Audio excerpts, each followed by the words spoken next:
शेतकरी दादा र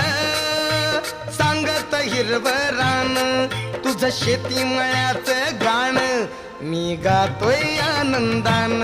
तुझं शेती मळ्याचं गाण